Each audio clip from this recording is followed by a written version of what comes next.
There we go. So good evening, everyone, and thank you for joining us.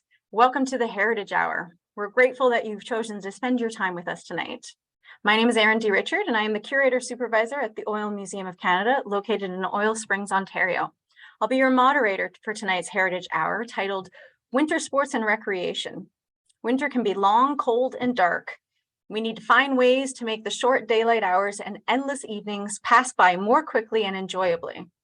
Today, many of us opt to snuggle in and binge watch a new TV series or join an indoor sports league. Long ago, and not so long ago, residents of Lambton County would have looked to pass the time with lots of outdoor recreational activities. Over the next hour, we'll hear stories gathered from around the county of notable winter lovers and cold weather enthusiasts. With me tonight are 5 representatives from the Heritage Sarnia Lambton Museum Network for our 9th Heritage Hour.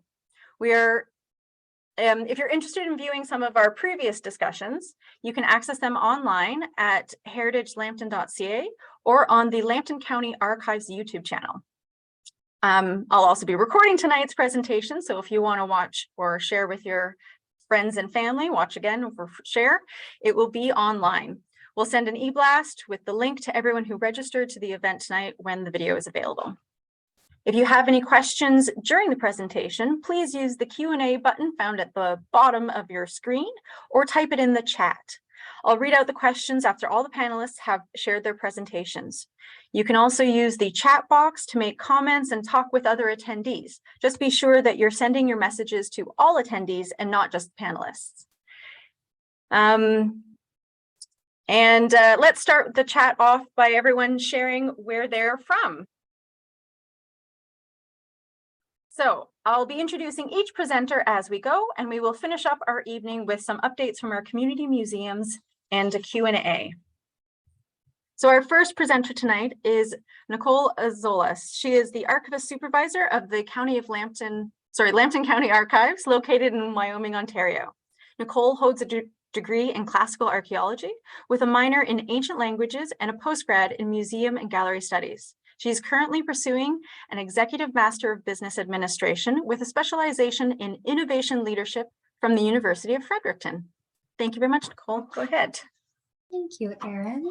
I'm just going to share my screen here. I'm going to go from beginning. Hopefully everybody can see the slide okay. All right, thank you, everybody. So tonight I'm going to talk a bit about Roy Cayley and the Watford Silver Stick Hockey Tournament. I'm also going to throw in a few other hockey teams in here too, just for good measure. But just to dive right in here. Oh, there we go. So Roy Cayley. Roy was born to Robert and Sarah Cayley in Watford in 1920. He attended Watford Public School, then Watford High School, where he became known as an all-around athlete. His first job was at Andrews Wire Works for 8 years, then Clark's Flour and Feed for 22 years. Roy lived in Watford for the majority of his life, and his dedication to the local community, along with his accomplished broadcasting career, earned him numerous awards and commendations locally and provincially. Former CHOK President Rick Richardson once said of Cayley, and I quote, "He is involved in literally every activity of significance affecting Lambton County." So many people in the community remember throughout the 1970s and 80s CHOK's two-man junior and senior hockey broadcast with Roy Cayley and sports director and play-by-play broadcaster George Heath. This includes coverage of 2 Allen Cup series with the Petrolia Squires. Cayley noted that in his 20 years of broadcasting, one highlight was covering the Petrolia Squires winning the Allen Cup. Roy stated, and I quote, "The Squires were a devoted club. There was no fooling around on that team. They had their fun afterward, but when at the rink, it was all business. They were successful because they were local guys who were all devoted to hockey.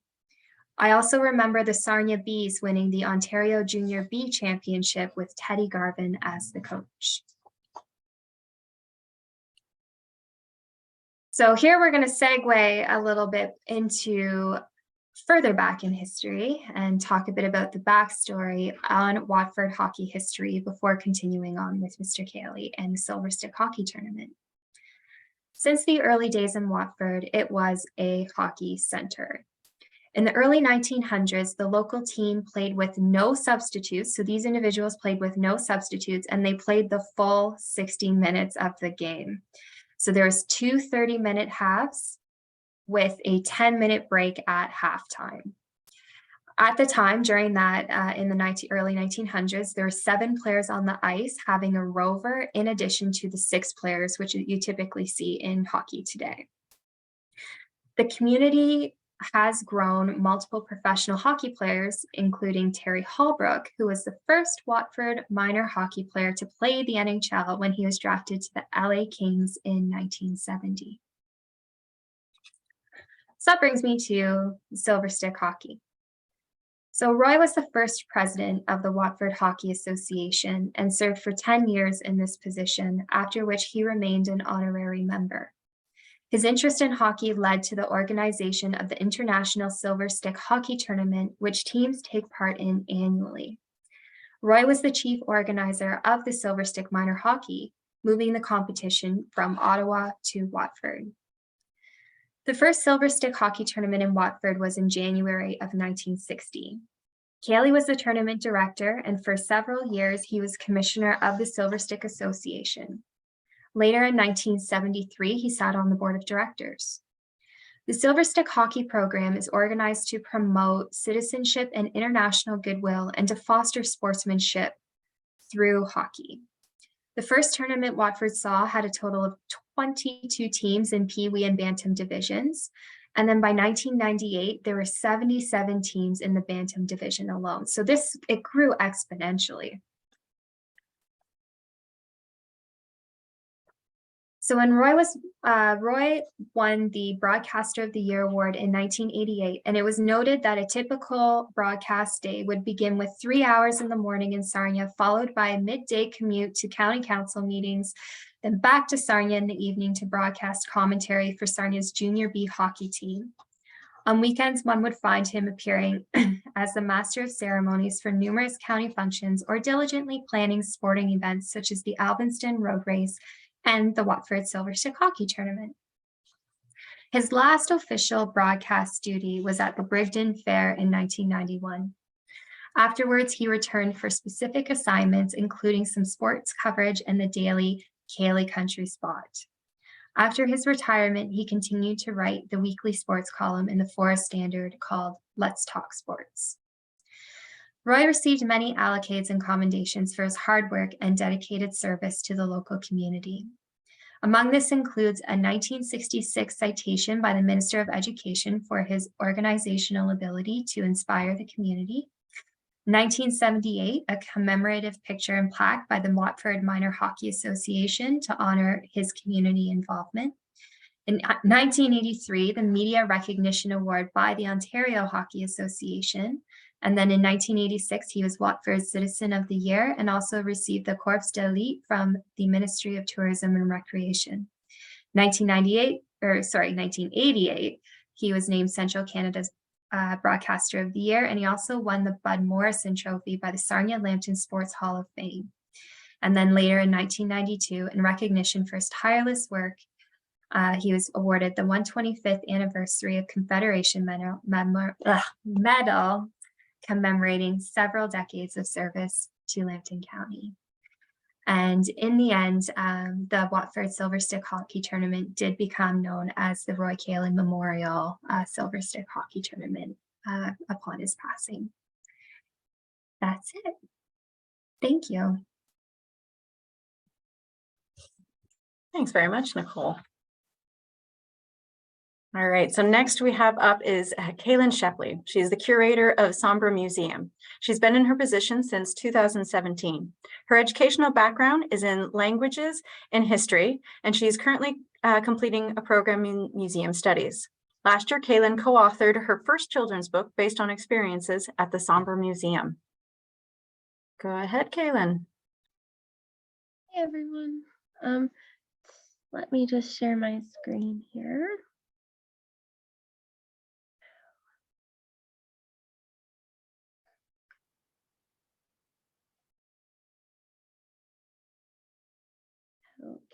Okay, and now-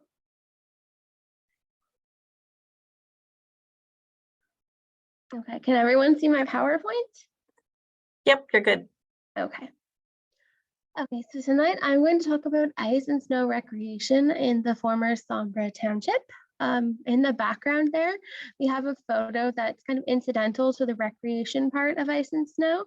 We have some local men and a team of 8 large draft horses pulling a wedge plow that was used to plow the roads. And in this particular photo, it was of the plowing of the roads to Port Lambton to assist with supplies for a stuck freighter.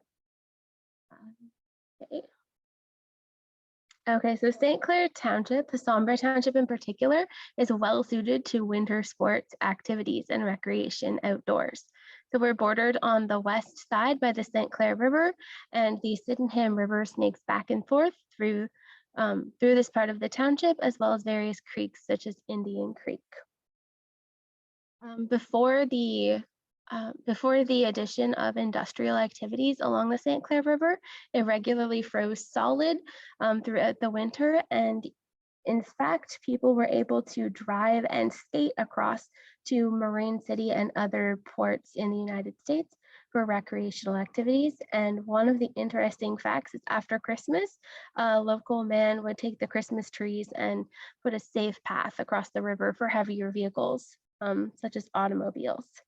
The area is also rather flat and does have very good hills created by the riverbeds and the gullies surrounding the Sydenham River and its creeks. We also have the Darcy McKeough Dam diversion, although it's not strictly speaking encouraged to go sledding or tobogganing or snowmobiling there. It is a popular recreation spot. So tonight, one of the sports I'm going to talk about is a bit unusual.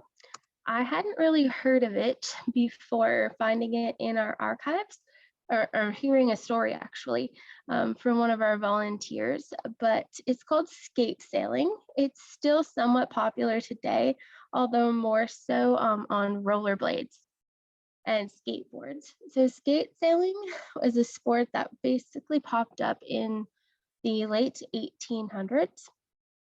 It was first likely a sport in the Netherlands and Scandinavia, and it involves a large sail with a truss structure.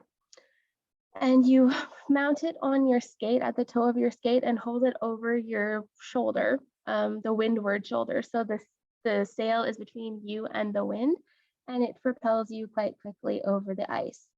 It can be used for racing or sometimes even traveled to make it a little quicker when traveling by ice. This sport was mentioned to me actually in reference to Stokes Point, which is just north of Sombra. If you're looking at it from the riverside, it appears to be a little island connected with some concrete blocks or pieces to the mainland, just around the bend north of Sombra, and it was used for the logging industry. But after that, it was a popular spot for recreation, and children used to skate sail there at one point. Related to skate sailing, we have ice boating. So ice boating was invented pretty much at the same time as figure skating or skating in general. It was thought to have been invented in Scandinavia and the Dutch, and in the Netherlands. It was a mode of transport first and foremost, but also became a form of athletic pursuit and recreation on the relatively secure canals that didn't have a lot of open water and were solidly frozen in the Netherlands. It was a popular racing sport. It was brought to North America by the Dutch immigrants, likely to the New York area in the mid 1800s, and the first ice boating clubs popped up around 1870 in New York. However, it actually came to Toronto earlier, Stories of the Toronto ice boating clubs popped up around 1820. People would take the ice boats as modes of transportation to Toronto Island, and it soon became a racing sport. So the young men would race on their boats, and you actually basically took a sailboat, and they would take figure skates or ice skates, I should say, and take the old blades and attach them onto the bottom of the sailboat using a triangular wooden piece. And they would have the rudder, similarly to a regular sailboat that you would put in the water, on the back. And then they would actually sail perpendicular to the wind and can get up to 4 times the speed of the wind on their ice boats. So it's a great mode of travel, but also fun for the young men. This particular photo was taken in February 1920 on the St. Clair River, but it was also a popular sport on the Lake St. Clair, for the wide open space, so you could have a nice long race. And often tracks for this sport were triangular to take advantage of the perpendicular path into the wind. Okay, so it's kind of a unique sport in that sense that it's normally something that you would think of for the summer sailing, but they've turned it into an ice sport. It was actually quite popular up until World War II, and there were leagues for racing. After World War II, the European leagues have declined or folded, but there's still apparently a strong group of ice boaters in Ontario, New York, Minnesota, and Michigan. And today the boats are made of steel. These boats here in the photo are very crude sailboats made out of wood with 2 sails. And it's also something to mention that the skate sailing has also declined in popularity. It never really caught on as a sport. It was somewhat of a niche activity for kids and young people. So here I have some photographs from some skates in the Sombre Museum collection. Sombre Township is home to a large number of Dutch immigrants, and a lot of our skates have been donated by the Dutch immigrants. So these are early skates. As you can see, none of them are booted skates. Most of them actually would be screwed into a pair of boots that you would already own. They would have been from about the mid to late 1800s. The pair on the right here, I don't know if you can see my mouse. The pair on the right here is a spring skate. So the patent was from 1867, actually in Nova Scotia. It's a Canadian invention, and it greatly improved upon ice skates. It made them more popular internationally, and it led to more access to skating because you didn't have to ruin a perfectly good pair of boots by screwing a hole into the bottom. It used the spring, so you could just snap it onto the bottom of your boot and go. So these ones are long bladed skates. On the left here, we have some shorter skates that would have been used, some for hockey, most for just regular skating. And I believe one of the pairs at the bottom here is a speed skate, which is also a popular sport brought to North America by Dutch immigrants. Okay, so here we have Clara and Hilda Kerr. Clara is the younger girl and Hilda is her mother. They are on the St. Clair River, just south of Sombre. South Street is our last cross street with the St. Clair Parkway. So this would be about a quarter kilometer south of that. So here we have them on the river, and in the background, we have some children skating and sledding. General figure skating or ice skating has always been popular in Sombre Township. In fact, Wilkesport school students would often go skating during their lunch hours on the Sydenham River, as the school was on the top of the hill and they just had to walk down the hill to the river. Also, my own mother told me this story when she was in grade 7 in about 1974. The school actually had a field trip to this field behind the school for ice skating on the frozen flooded field. Also, skating is a big deal for the local schools. Riverview and Sacred Heart and East Sombre would often send kids to the Moore Sports Complex for skating.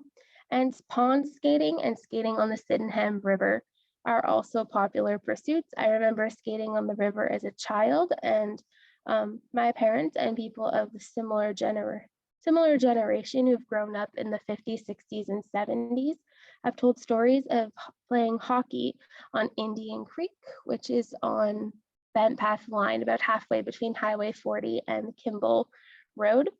And in fact, the children of Bent Path Line would play hockey versus the children of Wilkesport Line.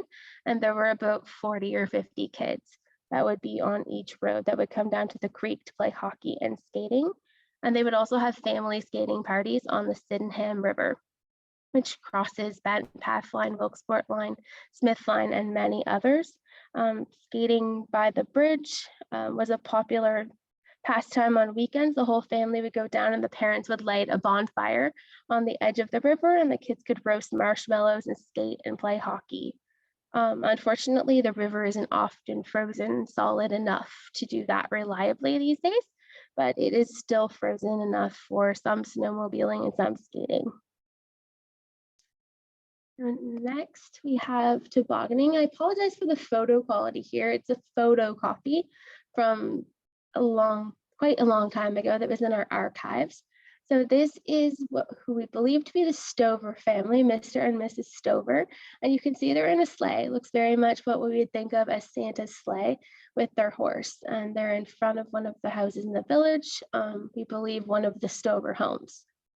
So sleighing was not only used for travel, but young people especially tended to race their sleighs. They like to go courting with their sweethearts, and the young men would often race their sleighs. And here's a young child. This is a Stokes child. This photo was taken on the 9th concession of Sombre Township, which is, I believe, don't quote me on this, I believe it's between Sombre and Port Lambton. I don't remember quite what it's called these days, but it is between Sombre and Port Lambton. This is a young Stokes child. We're not certain if it is a boy or a girl. It was taken around 1900, so the hat and the coat could have been worn by either. As you can see, they have a nice metal sleigh with a bit of leather padding and a miniature horse or pony, and the child even has their own whip. This would have been an upper class family. The Stovers and Stokes families were both wealthy. And it's also possible that this was a traveling photographer who took the photo. But again, they had miniature sleds for the children and then larger ones for the adults. So everyone got in on the sledding, not just for traveling, but for recreation. Here in the collection, we have a bobsleigh. This was made in Sarnia by William Palmer in 1898. He was a carpenter and he made this toboggan. You can see it has adjustable blades. These are actually metal blades, and it was called a bobsleigh. So it's steerable, which I guess makes it similar to what a modern bobsleigh would be. And then we have a small child's toboggan made of wood, the nice painted design here and the metal tracks. Tobogganing was also a common pastime. As I had mentioned earlier, the terrain is quite flat except for around the rivers. We do have some nice hills formed by the gullies and the river, not really a river valley, but by the river banks. So here are it's called the Flats at Neil Monroe's. He owned the place in 1959. It's located at 947 Bent Path Line, so quite near Indian Creek Side Road or Indian Creek. This is Indian Creek here. The home is up here, and then there's hills. It's hard to get a good photograph due to the thorn trees, but the elevation is quite high, and the road to note has been raised 17 feet from what it was in the 40s and 50s. So the road is quite higher, creating an even more dramatic hill here. Here, and to note at Neil's at Neil Monroe's, there was a note in the newspaper actually that said that the young people would go there for their tobogganing adventures. And by young people, they meant courting couples. So young couples would go tobogganing, and it was kind of like a date night that we would have. So that is the end of my presentation. I hope you enjoyed it. It's just a little slice of winter recreation here in St. Clair Township, the South End. Thanks, Caitlin. I very much enjoyed the skate sailing. I think if I were to do that, it would help keep me upright because I fall too quickly when skating. But I think I'd also be too terrified to try it. But anyway, thanks very much. You're welcome. All right, so now we're going to hear from Dana Thorne. Dana is the curator supervisor at Lambton Heritage Museum. She has been in that position since 2018. Dana has been working at cultural facilities in the county of Lambton for over 10 years, first as an intern at the Oil Museum of Canada, and then as the archivist at Lambton County Archives. She completed her BA in history at the University of Alberta and her MA in public history at Western University. Dana is passionate about telling our local stories and engaging the community in our history. Take it away, Dana. Thank you, Erin, and good evening, everyone. I'm joining you from Lambton Heritage Museum today. Just give me a moment to share my screen, and please bear with me. I'm just getting over a cold, so I'm really hoping that my voice holds out tonight. So, fingers crossed. I'm going to take a little bit of a different perspective for my presentation, because it's impossible to enjoy winter recreation activities unless you are properly bundled up. So tonight I'm going to present some items from the Lambton Heritage Museum's collection that were worn by local residents years ago to fight off winter's icy chill. Let's see what I was able to pull from our textile boxes and garment bags here at the museum. I'm also going to talk a little bit about winter travel options for us to get to all of those fun winter recreation activities. You can see a fine assortment of outerwear in this photograph. It was scanned from a glass slide produced by amateur photographer David McDonald from Brigden. Clothing and textiles make up a large portion of the collection at Lambton Heritage Museum. Because we focus on collecting items that were used by local families or manufactured locally, many of the articles were worn during Lambton's cold and harsh winters. I'm starting with something for a little guy. My son is 9, and I wish I had a cute little jacket like this for him, but he's not quite this well dressed. This navy wool jacket is about 100 years old. It would have been worn by a young boy with matching knee pants. Knee-length pants with tall socks were common for boys until they were about 15 years old. This jacket was made by a business called Sanford Juvenile Clothes out of Hamilton. The advertisement on this slide is from that company and shows one of their suits. The text sympathetically reads, "The self-conscious period, when a boy begins to notice he's nearly ready for long trousers, may be nicely bridged by the manly, full-fashioned suit of Sanford Juvenile Clothes shown in this photograph." Work clothes are something that can be uncommon in a lot of museum collections. A lot of donors, when they're thinking about giving an artifact to the museum, they prize their formal wear, but they don't always think about donating their everyday clothes. Well used and often considered too ordinary to be worth saving, work clothes often end up in the garbage. But I'm glad that this outfit did not get thrown away. This red and black plaid jacket and pants were worn by Jack Laird, who was born in 1896 and died in 1977. Laird was a dairy and grain farmer. He often worked in the bush in the Thetford area. He was called on to drag logs out of the bush, and those logs would have been chopped up for firewood or milled to use in construction projects. He wore this plaid ensemble in the 1920s and 1930s. For special occasions, formal outerwear like this black cape struck a fine note between fashion and practicality. It belonged to the Quarry family of Petrolia. The cape is made of rich black velvet and ribbed decorations at the shoulder and neck. There are 2 covered buttons at the neck closure. The cape is lined with soft satiny material. Also on this slide is a detailed picture of the garment label. It was made at Spalman and Ingram Limited in London, Ontario, a business that was established in 1877 and ran until 1944. The building still stands at the corner of Richmond and Dundas Street and is now known as Market Tower. While you're looking at the label here, I'll share a little behind the scenes museum scoop. If you look closely, you'll see our museum catalog number stitched to the bottom. It says 995.8.19. This is a unique number associated with the artifact that we use in our collections management system. The first three numbers, 995, tell me that the artifact was donated in the year 1995. The next number, 8, tells me it was the 8th donation that the museum received that year. And the final number, 19, tells me that this was the 19th individual item in that donation. This number relates the artifact back to important details about when it was received by the museum and who donated it. This fur-lined winter coat would have kept you warm. It's made of black wool with a black lamb's wool collar. It's double-breasted with oval toggles and braided loops for closures. There are 2 flat pockets and the entire coat is lined with mink. It was worn by Elizabeth Forbes Grant of Sombre Township, who was born in 1858 and died in 1937. One of the items on this slide is probably familiar to you, but the other might not be. The gloves are made of sheep's wool and leather. The wide cuff extended to the elbow and could be worn over top of your coat sleeves. They were worn by Catherine Alta Grant, who was the daughter of Elizabeth, who had the fur coat on the previous slide. She used them to keep her hands warm when she was out enjoying herself in the winter. Catherine was born in 1894 and died in 1988. The other item on this slide has gone out of style.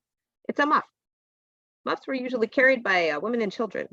The muff was a pouch, kind of like the center pocket on a hoodie that you could use to keep your hands warm. This worked well as long as you didn't need your hands free to do other things.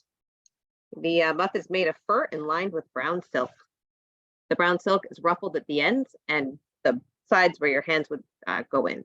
A corded loop would go over your wrist for easy handling. Hats and waterproof footwear have remained popular over the years. Fur and faux fur hats, like the one on this slide, were worn by men and women. The pair of overshoes were worn for work or outdoor chores. The overshoes were made of canvas and oilcloth and had rubber soles. You would have worn them on top of your regular footwear and secured it with straps.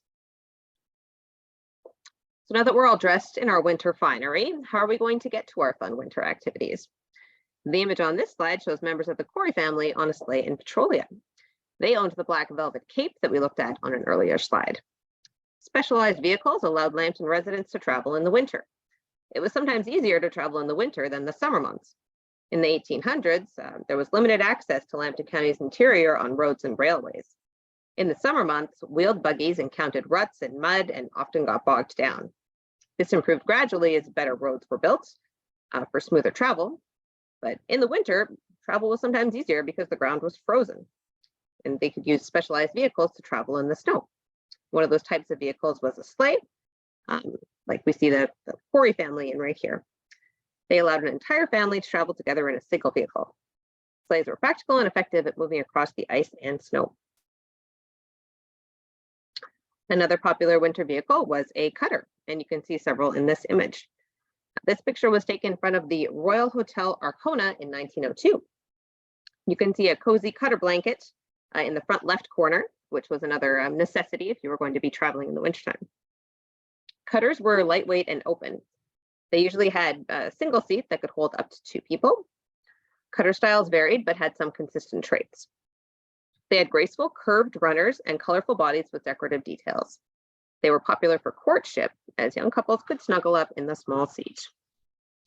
If you look carefully at the back left corner of this picture, you can see members of the Eastman family of Arkona in a cutter that's pulled by a spotted pony. On to the next slide. Here is another photograph of the Eastmans with their pony. Apparently, this pony was the talk of the country for miles around. An actual quote. Horses and ponies were essential for pulling sleighs and cutters before motorized vehicles became widespread. We have some fine cutters in our collection at the museum. Watford resident Ernst Cown owned and used this cutter. It's rare to see an example this old that still features the original upholstery. I included 2 detail pictures showing some of the fine decorative elements that were added to the exterior of Cown's cutter. John Lovell of the Watford Carriage Factory was the manufacturer. Pictured here is the plate still attached to the back of the cutter that gives his name and location as the maker. The plate provides us with valuable information about when and where the item was manufactured. The advertisement on this slide is from the 1877 Lambton County Directory. That directory provides us with a summary of businesses in Watford and reported about Mr. Lovell's operation. 5 hands are employed and a large business carried on. Lovell was born in England, but moved to Canada when he was young. He learned the carriage-making trade at Strathroy and then opened his business in Watford. I would be remiss to touch on sleighs and cutters without mentioning sleigh bells. Before cars became widely used, the jingling sound of sleigh bells was heard throughout the winter. The bells were hung on the sleigh or worn by horses around their bodies or necks. One of their purposes was for decoration, and they had to be polished every year to make them shine. The bells were also used for safety. Sleighs could move very quietly through the snow, and without bells, it was hard to hear them coming. These bells help prevent many serious accidents. In the picture at the top of the slide here, sleigh bells can be seen on the horse. The picture was taken in about 1880. The images below show some of the sleigh bells from the museum collection. I'm going to close with this very sweet picture of two little ones enjoying themselves in the snow. Donna and Anna McKinley are posed on their family farm on the 3rd concession in Brook Township in this charming image. Thanks to the Armstrong family of Petrolia for providing it. And thank you to everyone for choosing to spend some time with me tonight. I'm looking forward to hearing the rest of the presentations. Thank you. Thanks, Dana. I have to say the clothing was great. My favorite was Laird's plaid outfit. I definitely want one. So warm. Yeah, it all looked very cozy. All right, so next we have David McLean. He is the next presenter. He's representing the Forest Museum. David is a retired high school history teacher who taught for 31 years and is currently a volunteer with the Forest Museum and the Plimpton, Wyoming Museum. He holds an honors BA in history from Huron College and a Bachelor of Education from Althouse Teachers College. Go ahead, David. Thank you. Let's get my screen up here. Yeah, thank you. Yeah, I've really been enjoying all the presentations so far. And let me just get mine rolling here. So I know Aaron is probably going to mention this later. A little bit of a commercial at the outset here. You can hear me okay, can you? Yeah. Okay. This is our 2023 calendar, which we have for sale right now. And you just check our website, you get all the details you need there for that. So I'd like to begin tonight by dedicating my presentation to my mother, Patricia Malloy McLean. Mom unfortunately passed away back at the end of September. And she grew up on a farm just outside of Forest and did much to inspire my interest in history and local history in particular. It was always a great source of knowledge for me, especially with my work at the museum and for these heritage hours. So thank you, Mom. So my presentation delves into the story of how not just once, but 4 times players for the Detroit Red Wings came to Forest in the 1950s. Thank you to Colleen and Nicole at the Archives in Wyoming for your assistance with my research. Thank you also to Forest resident and local sports legend, Stan Ulrich. Stan was one of the local players who played in the exhibition games with the Wings, I can mention tonight. And I also connect with Barclay Stewart, son of Jack Stewart, a Red Wing player you will hear more about shortly, and a nephew of Jack's, Forest resident, Bill Fraser. And there's another Red Wing I'm going to mention later on that I got some information from. I'll mention him later. So now I'm sure you're wondering why members of the Detroit Red Wings would interrupted their busy game schedule to head across the border and make their way to a little town in the north end of Lambton County. Well, initially, the reason was because in 1949, the municipality was involved in a campaign to raise money for the installation of artificial ice for its newly built arena. Several local men, including Bill Ahead, Jack Gordon, and George McCormick, who you can see here, conceived of the idea of bringing the Wings here to stir up some excitement for the campaign and to raise some dollars to boot. Why the Wings and not the Leafs, you might wonder.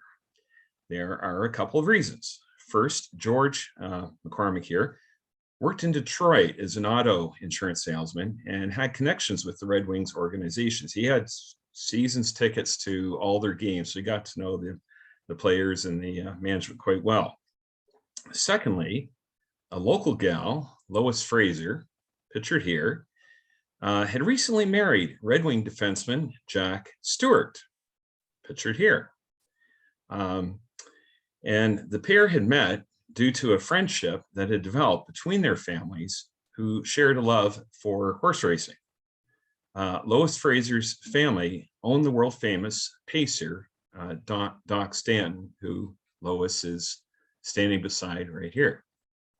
Okay, and this is Doc Stanton at one of his races down in California. Okay, now a little bit about Jack Stewart. Jack was a key player for the Wings, who helped them win 2 Stanley Cups. He didn't score many goals, but he was a bruising checker and earned the nickname Blackjack Stewart as a result. And I first heard about Blackjack Stewart from my mother. So it was that Jack was recruited to participate, and here he is dusting it up with, I guess it's the Blackhawks, is a future team of his down the road. So it was that Jack was recruited to participate in a benefit exhibition game on January 23rd, 1950, between the Force Legionnaires and their Park Hill rivals. An original copy of the program for the event was donated just this week to our museum by Stan Ulrich, as were the other programs that I will be showing you tonight. So that was quite a treat to receive those from Stan. We'll take good care of them. So according to Stan, a car with a loudspeaker system drove around town to promote the event. Okay, no Facebook in those days. So you can imagine hearing that blaring out over the speakers that Jack Stewart was going to be coming to play. And so what an event it was. The arena was packed with fans, according to Stan. And not only did Jack Stewart show up, but so there's Jack, so did 6 other Red Wing legends, including Mr. Hockey himself, Gordie Howe, Red Kelly, and Marty Pavlich. It should be kept in mind that this event occurred in the middle of the Wings season. They had just played games against the Blackhawks and Leafs over the previous 2 nights and had back-to-back games against Boston and Montreal starting 2 days later. Plus, the NHLers had to drive themselves here in their own vehicles. And these guys just came down that day. The game was at 8:30. And after the game and the celebrations, they went back to Detroit. So I don't know what time in the morning they got back to Detroit, but I'm sure it was quite late. Now, and here's the back of this program. So you can see Jack Stewart and the names of the various players there, as well as the sponsors, Lahead's Hardware and J.G. Gordon Insurance Agency.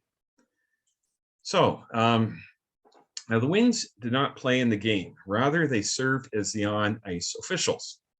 Between periods, they signed autographs for the spectators and even helped clean the natural ice surface with the scrapers. And here's a photo of Kelly on the left, Howe with his back to you here slightly. And then you see Jack Stewart and Marty Pavlich. And on the right is Red Wings goalie Harry Lumley signing an autograph for Melford Huckwith, a young fan who went on to become one of the top officials in the OHL. And by the way, I'll just mention about Harry Lumley here. I don't know if you're familiar with him, a goalie for a time with the Wings.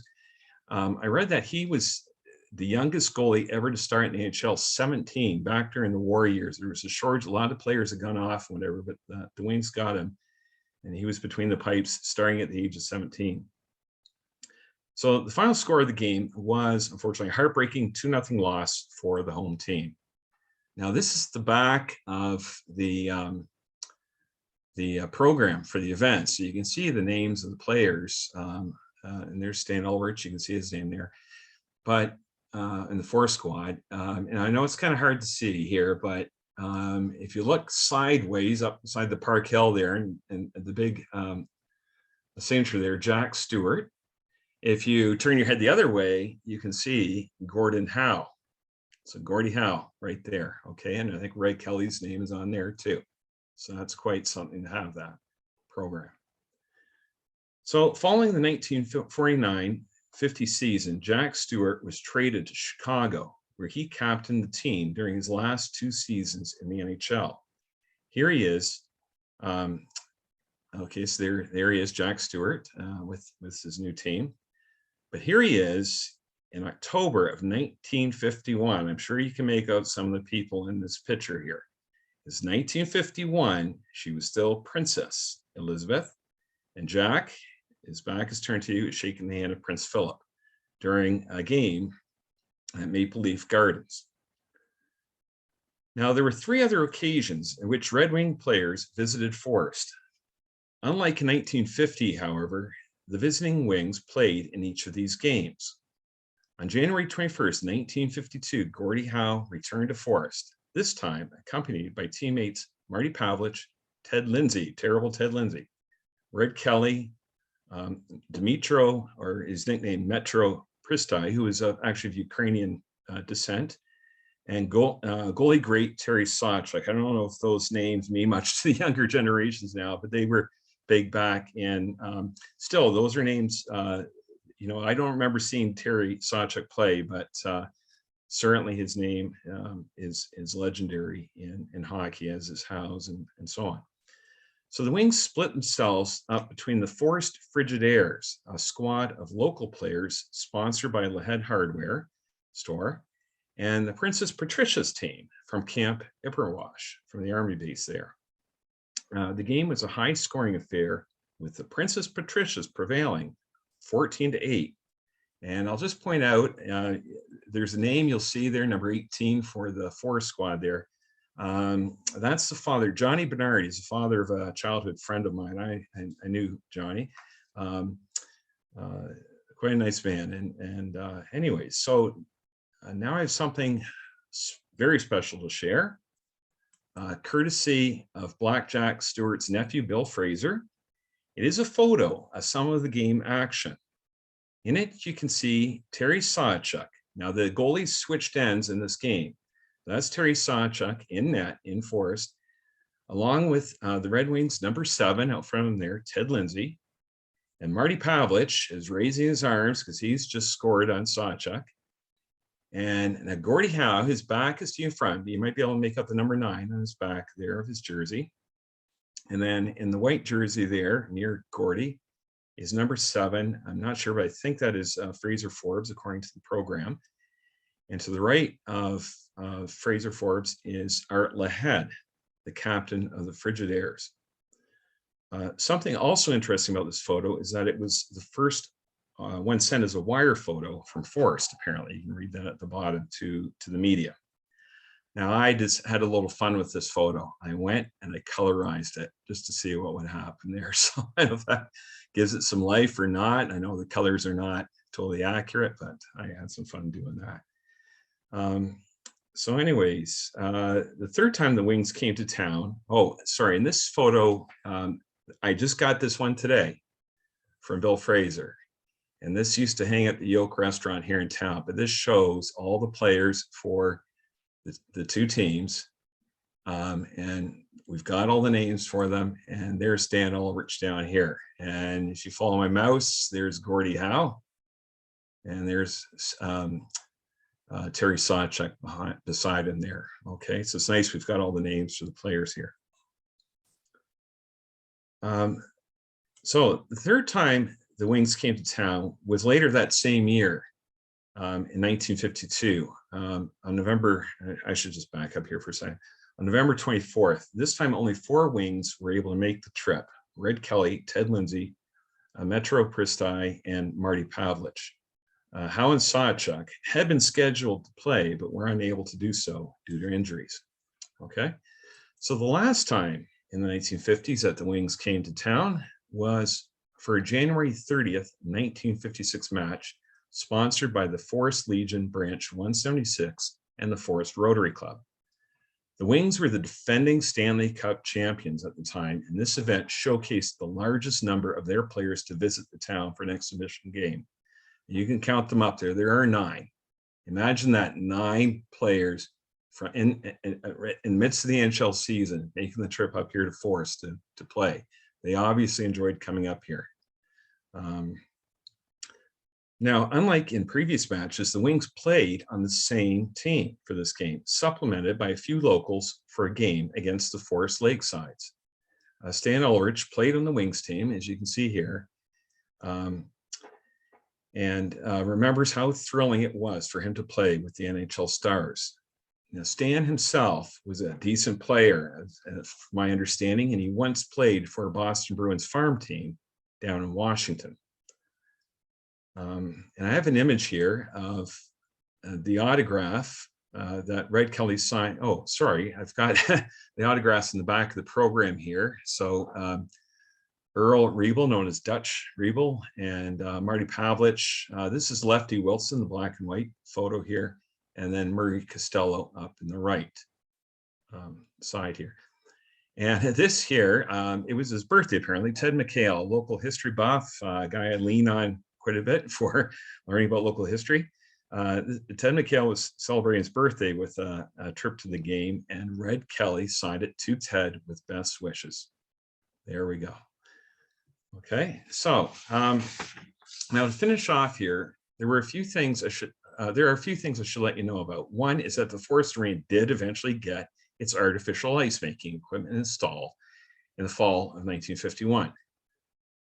Unfortunately, the arena had a short lifespan as it succumbed to a fire a day after Remembrance Day in 1960. And Ted McHale has told me before, he remembers the next morning waking up and seeing the remnants of the fire here. So, and in the photograph there, you see the Reeve, local Reeve, Stuart Brandon, and Art Lahead here at the scene of the fire. Okay, so the arena, though, was soon replaced by a new arena on the same location, which I can probably say I played in minor hockey and old timers hockey as well, as did my kids. And this served the community well for nearly 50 years before the Lambton Shores Recreation Center was built in 2007. Lastly, I'll add that there was a local boy who went on, fittingly, to play 5 seasons with the Detroit Red Wings. That individual is none other than Bill Lahead, who played with the Wings from 1975 to 1979. I connected with Bill in the course of my research. I've actually been in touch with him a few times over the last few years about different things. But for this presentation, he shared that the Wings players, including Howe, kept in contact with their Forest friends for many years. And here's some of what Bill shared with me. For a few minor seasons, I'm quoting from Bill here, for a few minor hockey seasons, we would play home and away games against the Detroit Rooster Tails. Marty and Mark Howe and Jerry Sawchuk, Terry Sawchuk's son, played for them. And Gordy's wife, Colleen, was the team's manager. Here's the Howe family.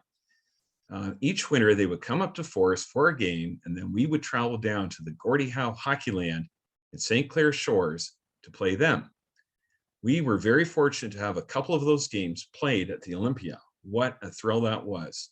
Of course, I had no idea that I would be back on that same ice within 10 years to play for the Red Wings. So there's Bill Lahead, a hockey card. And here he is with his team in 1974, 75. A lot of NHL greats around him there. There's Mickey Redmond in front of him there. Alex Delvecchio was the GM at the time. So anyways, thank you very much. And look forward to the next presentation. Thanks, David. Those were some great images that you shared. Finally, we have Fiona Doherty. Fiona is the museum coordinator at the Moore Museum and has worked there since 2018. Fiona was born and raised in Point Edward and attended Western University studying anthropology and geography, and worked as an archaeologist field technician all around southwestern Ontario for several years. She completed museum studies from Algonquin College in Ottawa and did her internship at the National Museum of Ireland, Country Life. Go ahead, Fiona. I will just share my screen.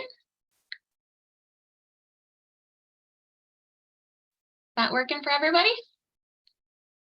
Thumbs up? Okay. All right. Well, thank you and hello to everyone. My name is Fiona Doherty. I newly started at the Moore Museum as the coordinator here. And now that I have my screen shared, I just wanted to talk to you a bit about the history of winter sports and recreation around Moore Township. So there is a long history of winter sports in the former Moore Township, which is what our museum aims to represent. And as I sit here at the museum, just next door is the sports complex. So although it's a bit more of a modern part of the township's history, it would be hard to talk about winter sports in the area without mentioning that facility. So in his speech, at the opening of the Moore Township Arena, Charles Nesbitt, who is an active member of the community and probably a very familiar name to people who are familiar with the community, chairperson of the Moore Township Arena Project Committee, noted that it was only in February of 1968 that the group first sat down to discuss appointing a committee and canvassing the area to see if that was a project people were even, excited about going forward with. And then in that speech, he also noted it was less than a year later that children and adults were skating on that arena. So obviously it's a common interest for the community and continues to be a local meeting place for adults and children. You can see here that it says Ice by Fall or Ice by Christmas is something I also saw really commonly in the advertising material. So that was the goal for the arena project, and it ended up being about $300,000. The opening event took place on November 10th in 1969.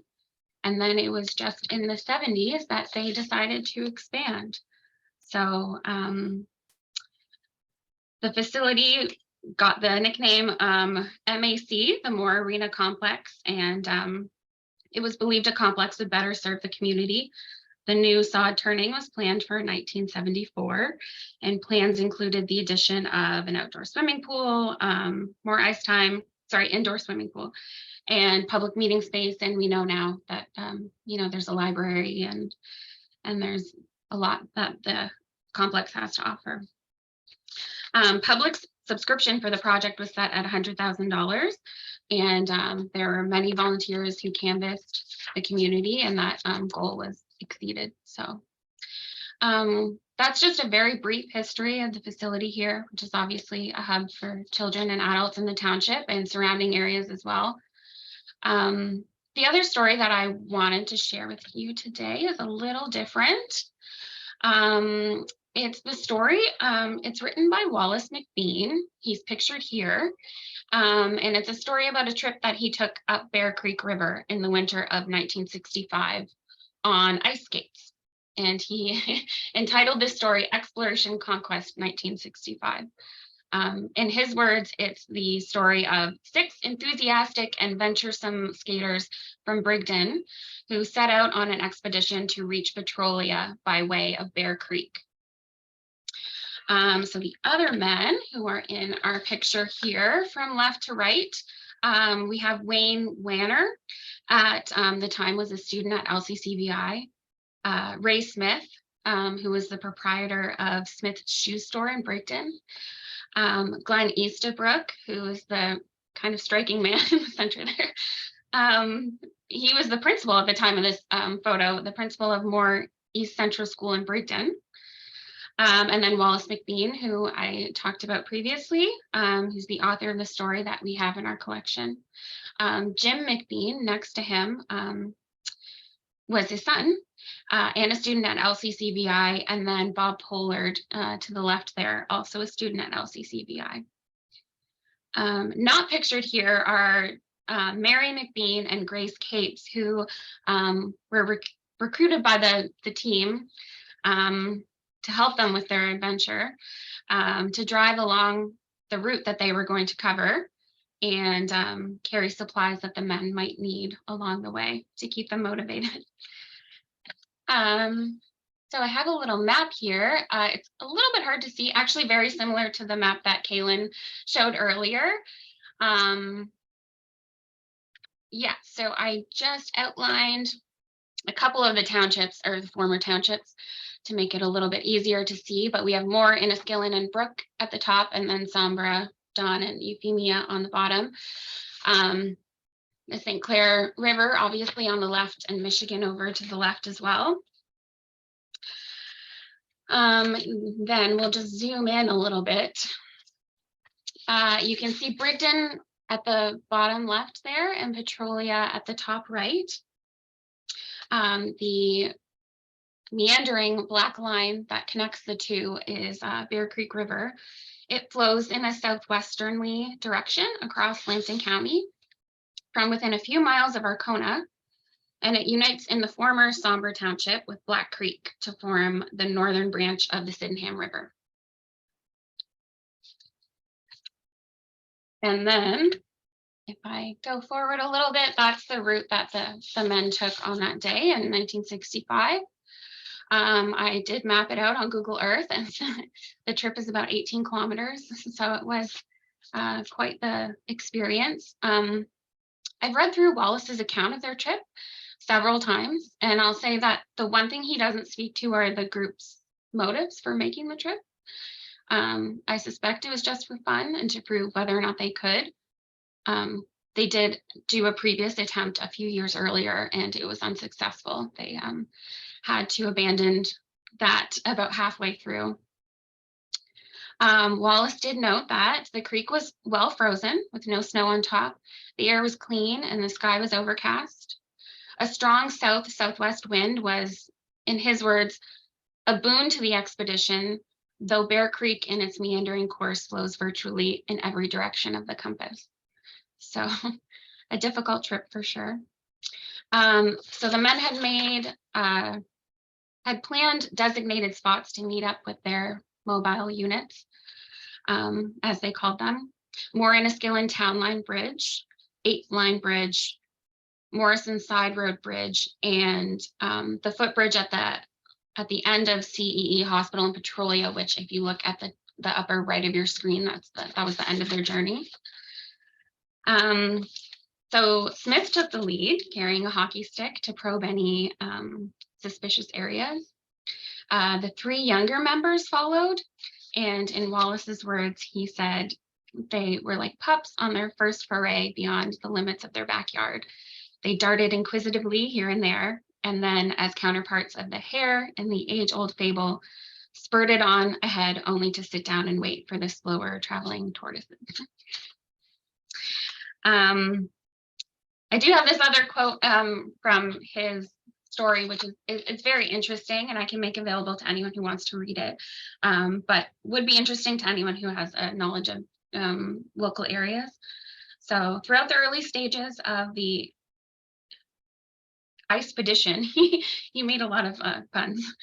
Countless points and objects served to recall facts and incidents of former years.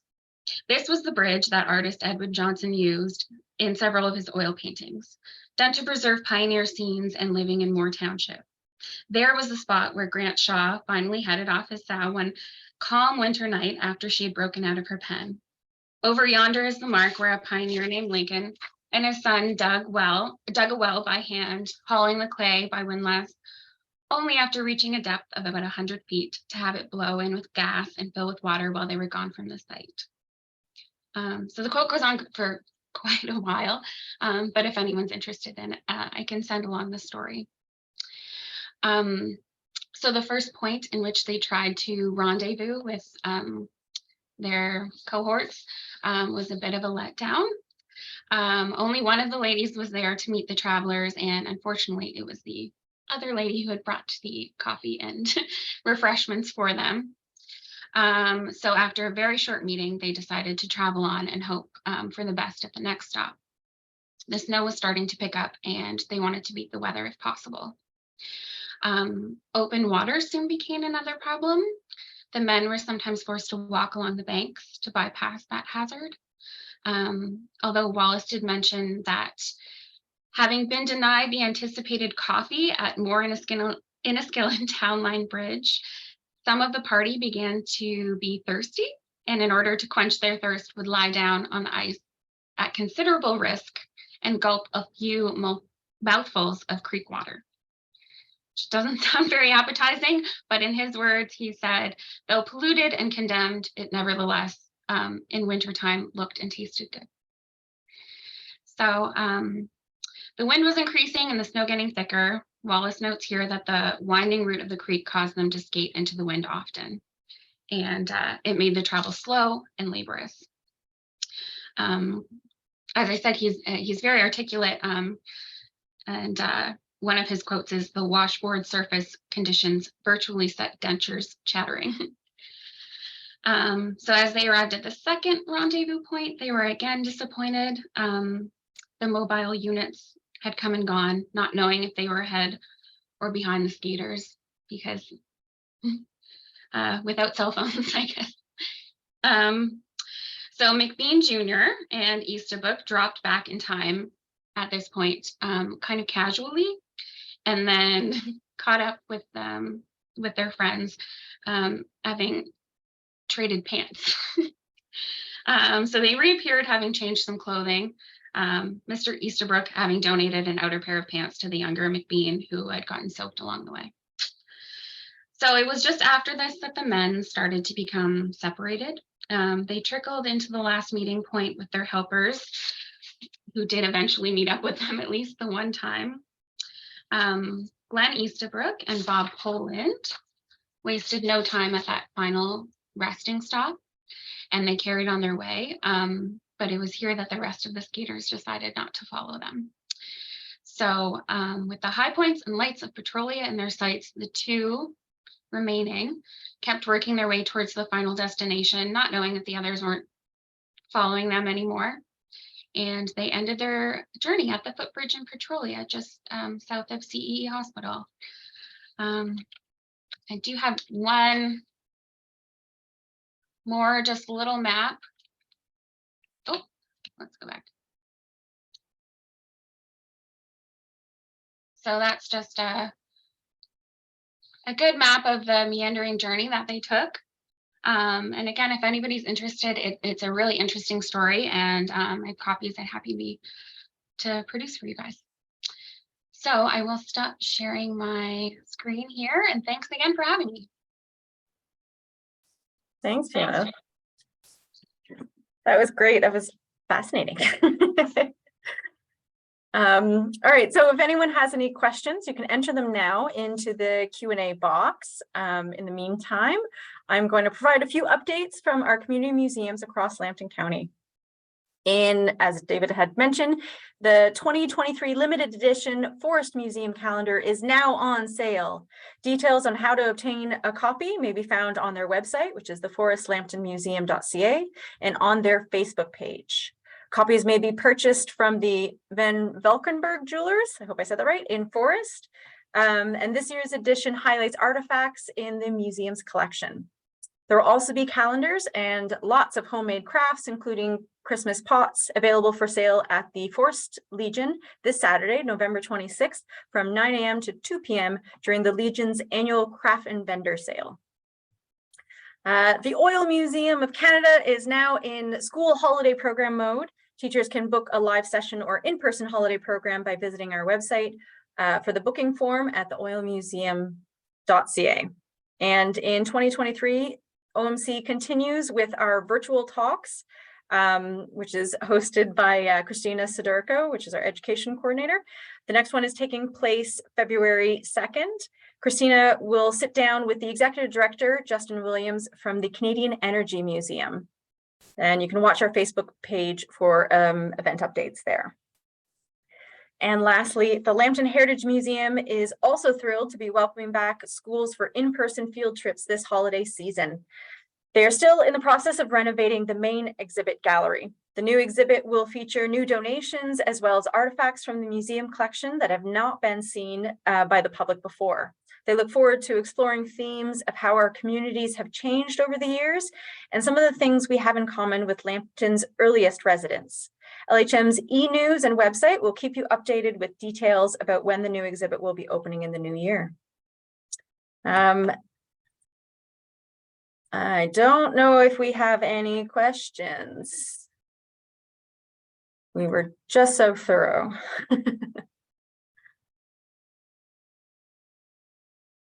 All right.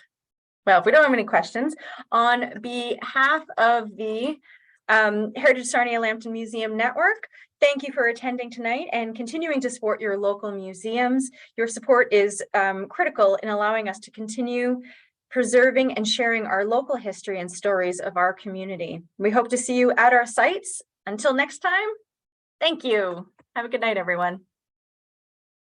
Bye. Bye.